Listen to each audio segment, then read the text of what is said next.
अस्सलाम वालेकुम, this is doctor Ishrat. और आज मैं आपको बताऊंगा पीआरपी के बारे में। प्लेटलेट रिच प्लाज्मा ये क्या होता है, कैसे किया जाता है और हर क्लिनिक के ये प्राइस इतनी वेरी क्यों करते हैं। जो 2000 से 50,000 तक एक एक पीआरपी की प्राइस होती है, सेशन होती है। ये डिपेंड करता है हर सर्जन और क्लिनिक या जो भी आपका फिजिशियन होता है उस पर करता है। और ये क्यों करता है, ये चीज़ आज बताने के लिए मैं ये वीडियो बना रहा हूँ। तो सबसे पहले पीआरपी तो जो होता है वो उसको कहते हैं प्लेटलेट रिच प्लाज्मा, जो आपके अपने ही ब्लड से बनता है। आपका ब्लड लिया जाता है, वो सेंट्रीफ्यूज किया जाता है और उससे जो रेड ब्लड सेल है वो डिस्कार्ड करते हैं। और जो प्लाज्मा है येलो है वो आपके हेड पे इंजेक्ट करता है, हेयर फॉल जहाँ होती है स्कैल्प पे। पीआरपी बहुत अर्ली से शुरू हुआ है, 1970 से हेमाटोलॉजिस्ट ने इसको एक नाम दिया था पीआरपी। और फिर इस तरह ये sports injury, cardiac surgery, gynaecology, urology, plastic surgery, dermatology सब में हुआ है। लेकिन हेयर फॉल के लिए जो शुरू हुआ है वो 2006 से शुरू हुआ है पीआरपी। इसका यूजुअली जो टाइम होता है तकरीबन डिफरेंट क्लिनिक में डिफरेंट टाइम इस पे लगता है। 30 मिनट से 40 मिनट इस प्रोसीजर पे लगते हैं और सारा ब्लड लेने से इंजेक्टिंग तक सारा इसमें होता है।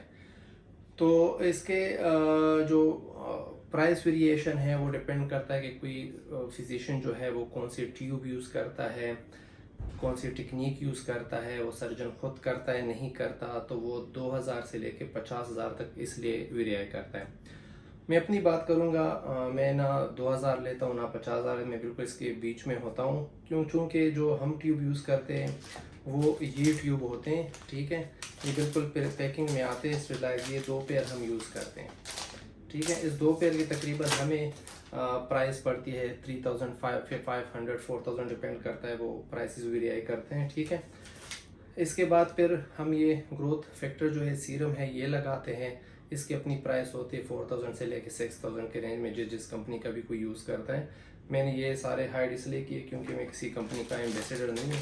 तो जो मुझे अच्छा लगता है वो यूज़ करता हूँ, इसलिए मैं वो कंपनी के नाम बताना पसंद नहीं कराना मैं चाहता हूँ।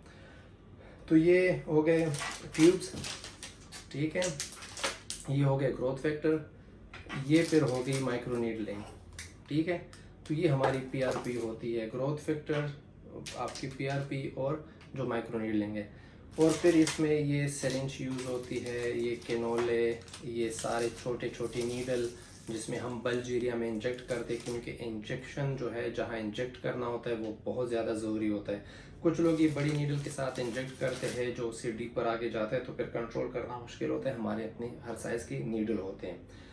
तो ये सारी चीज़ें मिला के तकरीबन हमारी जो अपनी कॉस्ट बनती है तो वो बनती है 12-15 हज़ार तक, ओवरहेड चार्जेस सब कुछ मिला के। तो इसलिए हमारी चार्जेस फिर 20,000 से 25,000 तक होती है।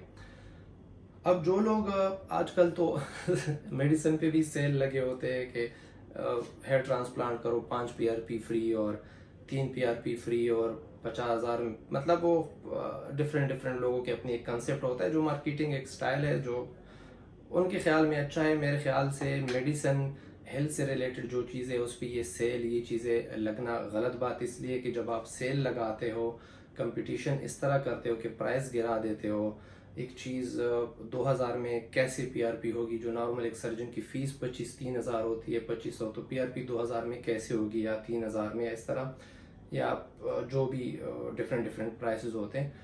तो उसमें मैं इसलिए इसके ख़िलाफ़ होता हूँ कि कम से कम इन चीज़ों में ये लग्जरी प्रोसीजर होते हैं, ये कोई मजबूरी नहीं होती। ये हेयर फॉल कोई मजबूरी नहीं है, लग्जरी होता है। तो इसमें सेल लगाना, जब आप लगाते हो तो डेफिनेटली आप क्वालिटी गिरा देते हो। जब क्वालिटी गिरा देते हो, क्वालिटी कंप्रोमाइज़ करते हो, तो फिर उस मरीज़ को उस चीज़ का फ़ायदा होगा नहीं।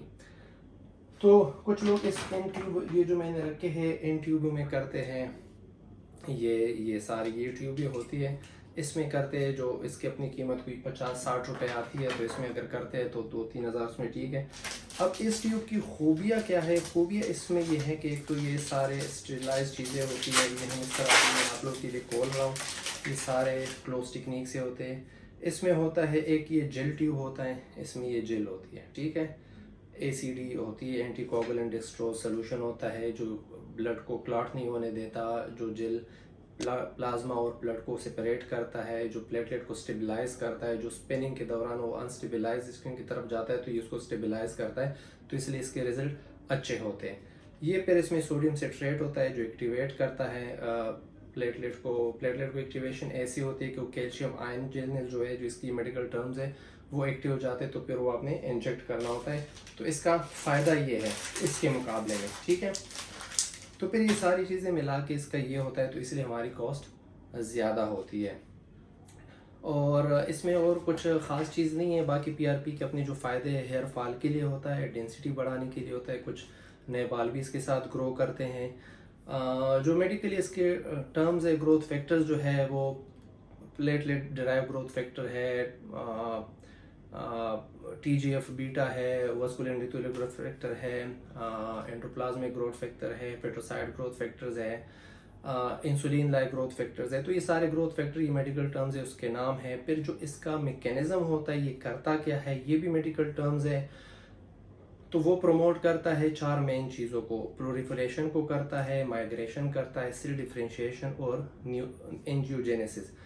इनमें सादे अल्फाजों में इसका ये होता है कि जो एक सेल होता है उसको 10 बना देता है, एक सेल जहाँ ज़रूरत है उसको वहाँ शिफ्ट कर देता है, मल्टीप्लिकेशन करता है सेलों की, और नए नए वेसल्स, ब्लड वेसल, खून के रगे नए नए खोल देता है। तो जब वो नए खोलता है तो उसको खून की सप्लाई बालों को ज़्यादा होती है, तो उससे उसके बाल की ग्रोथ ज़्यादा बढ़ जाती है।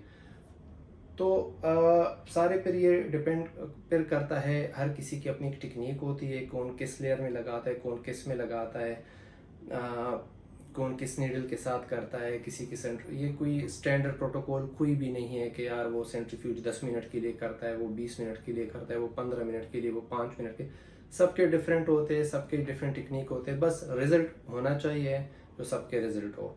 फिर यूजुअली पेशेंट आके कहते हैं कि वो फलाना 3000 में करता है, आप इतने में करते हो, फलाना 5000 में करता है। ये सारे सर्जन की अपनी वैल्यू होती है, फीस होती है, इसमें कोई ऐसी चीज़ नहीं होती। मैं अगर पीआरपी इतनी चीज़ें यूज़ करता हूँ और कॉस्ट इस पे आती है तो डेफिनेटली मैं मरीज़ को ही चार्ज करूँगा, और अगर किसी की कॉस्ट उस पे ट्यूबों पे आती नहीं आती तो डेफिनेटली वो इतना ही चार्ज करेगा, उसको वो सूट करेगा, किसी को ये सूट करता है। फिर पीआरपी मुझे बाकी नहीं पता, लेकिन मैं अपनी क्लिनिक में ख़ुद करता हूँ।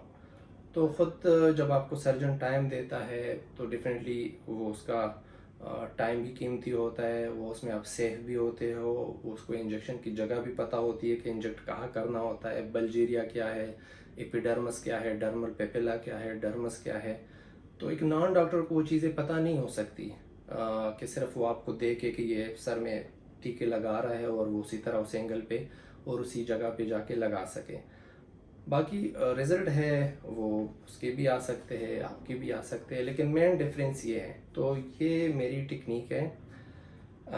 मेरी टेक्निक से मतलब मैं अपने क्लिनिक में करता हूँ, डिफरेंटली मैंने भी कहीं से सीखा है, और हर कोई एक से सीखता है। तो मैं अपने क्लिनिक में ये करता हूँ। ये छोटे के नॉलेज से हम ब्लड ड्रा करते हैं, उसमें पेन कम होता है, तो ये सारी चीज़ें हमें कॉस्ट करती है, तो हम पेशेंट से चार्ज करते हैं।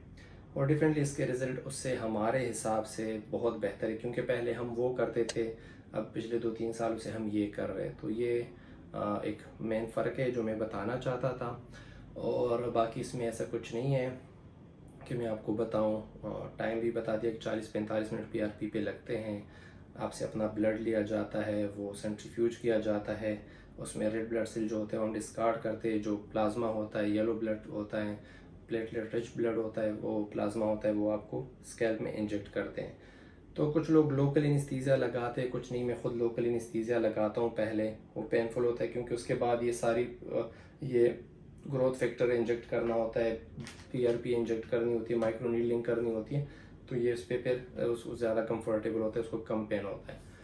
तो ये चीज़ है पीआरपी के बारे में। अगर आपको कोई कन्फ्यूजन हो, कोई क्वेरी हो, तो आप बिल्कुल पूछ सकते हैं, कमेंट में पूछ सकते हैं। और बाकी मैंने कोशिश की है एक्सप्लेन करने की, फिर भी इंसान गलती होती है, कुछ कमी पेशी होती है, तो इंशाल्लाह हम पूरी करने की कोशिश करेंगे। अच्छा, एक और चीज़ जो पीआरपी की यूजुअली सेशन का लोग पूछते हैं, तो हम जो एडवाइस करते हैं वो 4 से 5 सेशन एडवाइस करते हैं हर 6 हफ्ते के बाद गैप के साथ। फिर उस 4-5 सेशन के बाद हम उनको मेंटेनेंस डोज पे रखते हैं। मेंटेनेंस डोज का मतलब ये होता है कि हर 4-5 महीने बाद वो एक PRP कर सकता है अगर उसके बाल वीक या हेयर फॉल हो, क्योंकि परमानेंट इलाज नहीं होता ना। 4-5 PRP से ज़िंदगी की भर के लिए मसला सॉल्व होता है। और उसके साथ हम मेडिसिन भी देते हैं, तो अगर कोई मेडिसिन साथ लेना चाहे और रिज़ल्ट अच्छे होते हैं हेयर फॉल और इसके, तो मेडिसिन, PRP और हेयर ट्रांसप्लांट ये इंटरचेंजेबल नहीं है, हर चीज़ के अपने अपने फ़ायदे हैं। तो इसी तरह PRP के 4-5 सेशन होते हैं, हर 6 हफ्ते के बाद हम एडवाइस करते हैं, और फिर 4-5 महीने के बाद मेंटेनेंस डोज इस तरह होता है। ठीक है। अच्छा, इस तरह ये ब्लड लेते हैं हम छोटे से किनोले से, बटरफ्लाई से, इससे पेन बहुत कम होता है। PRP का सबसे बड़ा फ़ायदा भी यही होता है कि ऑटोलॉगस इसको कहते हैं, जो अपने ब्लड से होता है, इसलिए इसमें कोई इसके साइड इफ़ेक्ट, रिएक्शन इस तरह चीज़ें नहीं होती, टोटली सेफ़ होता है। और ये फिर जिस तरह मैंने कहा था, हर कोई यार डिफरेंट ट्यूब्स यूज़ करता है। जो ट्यूब्स में यूज़ करता है उसमें तकरीबन 10 ml ब्लड आता है, तो 2 ट्यूब्स में 20 ml मुझे ब्लड चाहिए होता है। ये जो सेंट्रीफ्यूज है, डिफरेंट मशीनें होती है इसमें। 5000 से मशीन लेके 8 लाख तक मशीनें आती है, और डिफरेंट स्पीड से लोग सेंट्रीफ्यूज करते हैं। ज़्यादातर फिजिशियन जो या सर्जन होते हैं वो लोकल एनेस्थीसिया नहीं देते, मैं देता हूँ, चूँकि पेशेंट को पेन फ्री होना चाहिए, वरना फिर अगले सेशन के लिए वो नहीं आते। ये ऊपर जो है ये PRP है, प्लेटलेट रिच प्लाज्मा, ये हम इंजेक्ट करते हैं, और ये जो नीचे रेड ब्लड है ये हम डिस्कार्ड करते हैं, इसको लगाने की ज़रूरत नहीं होती। ये वो सीरम है ग्रोथ फैक्टर, डिफरेंट कंपनियों से या डिफरेंट कंट्री से इंपोर्ट होती है। ये हम लगाते हैं PRP प्लाज्मा से पहले ये लगाते हैं, इसके बाद प्लाज्मा फिर लगाते हैं। ये ग्रोथ फैक्टर, ये PRP है, प्लेटलेट रिच प्लाज्मा। अब इसको इंजेक्ट करते हैं ग्रोथ फैक्टर के बाद। ये जो ब्लड से लिया गया होता है ये प्लाज्मा होता है। ये कुछ मैंने स्पीड बढ़ाई है, और कुछ हम इसको इसी तरह तेज़ी से लगाते हैं, क्योंकि लोकल एनेस्थीसिया दिया होता है, इनको पेन नहीं होता। आखिरी स्ट्रिप माइक्रो नीडलिंग की होती है। ये एक कंट्रोल माइनर ट्रामा देता है, जिसकी से ब्लड सप्लाई और इंक्रीज़ होती है, और बूस्टेड इफेक्ट हो रहे हैं। इस हमारी PRP के वो सिंपल PRP से इफेक्ट 20 टाइम्स बेटर है। Thank you.